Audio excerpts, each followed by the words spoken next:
For more, we are joined by retired Lieutenant Colonel Tony Shaffer, president of the London Center for Policy Research. Lieutenant Colonel, thank you so much for being here. Good to be here. Thank you. So 3 objects flying into American airspace in the past week, each taken down by fighter jets. It is not known, of course, what exactly the 2 most recent objects were.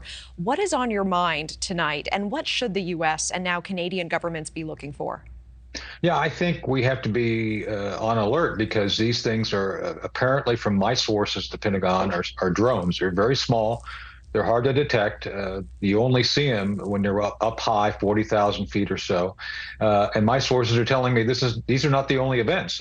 These are the ones we know about because they shot things down.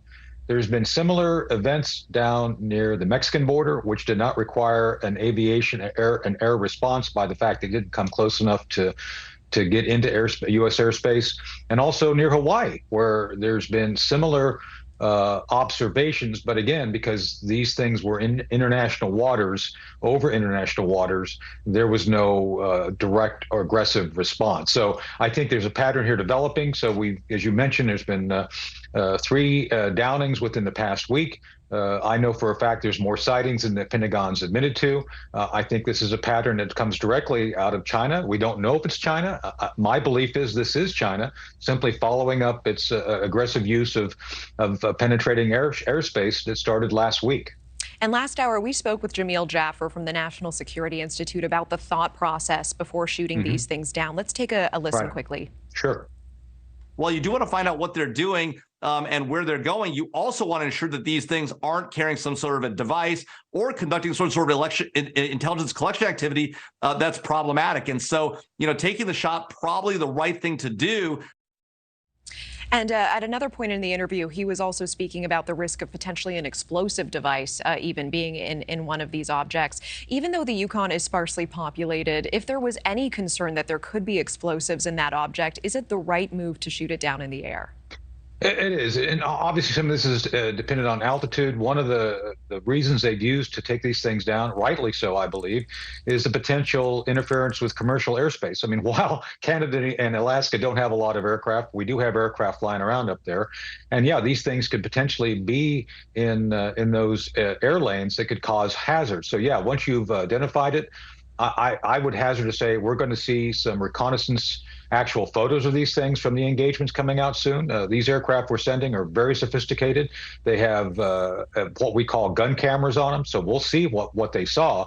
And I think that's what's going on right now. There's a careful review of all the gun camera footage of all these other events I alluded to and trying to figure out who's behind it and what these things actually are. Again, I think these are small aperture drones that are being used remotely piloted. Okay, I appreciate that. Do you believe we're in any danger of communicating a precedent with China that we will shoot down these objects without confirming what may be inside? Is there any concern in your mind about that?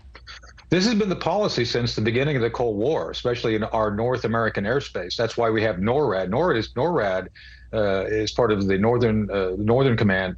NORAD is a joint command between us and the Canadians and was created during the concern of Russian Soviet bombers coming over the ice cap. So this has been the policy to basically identify and then down any aircraft that cannot be figured out what its purpose is and where it's going. So this is a long-standing policy, has not changed since the Cold War. So yes, I do believe it's something that should deter China eventually, but I do believe that this is something we should maintain as a policy at this point in time. And you've said there is reasonable suspicion that these may have originated in China, even these latest 2. Absolutely. How should the administration respond if it turns out that 1 or 2 of these other objects did in fact originate in China? Well, I would argue the slow response to the balloon is what prompted this. Despite what the Pentagon says, there were methods available to bring that balloon down using airborne lasers, where you basically puncture the balloon, you bring it down in a controlled rate into an area which would not have required a catastrophic explosion of the device. So that opportunity was missed. I don't want to get into why that was missed, but it was. But I think the Chinese saw that as weakness, and I think at this point the Chinese now are saying, well, let's see what else we can do to get under their skin. I don't think there's any intelligence value to any of this. I think it's just a Cold War tactic that even the Russians did during the Cold War to test our defenses. I think the Chinese are trying to see what our resolve is at this point. If that is the case, how should our administration respond? As they are.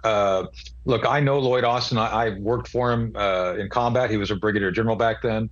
And I know Mark Milley. While I have some differences about the way they approach certain elements of how they manage DOD, this is something I do believe they've made the correct recommendations to President Biden on regarding maintaining a very strong and aggressive defense, again, defense of our airspace. And that's something we cannot show weakness on. And I think they need to do that and continue it. Okay, Lieutenant Colonel Tony Shaffer, really appreciate the context. Thank you so much for your time.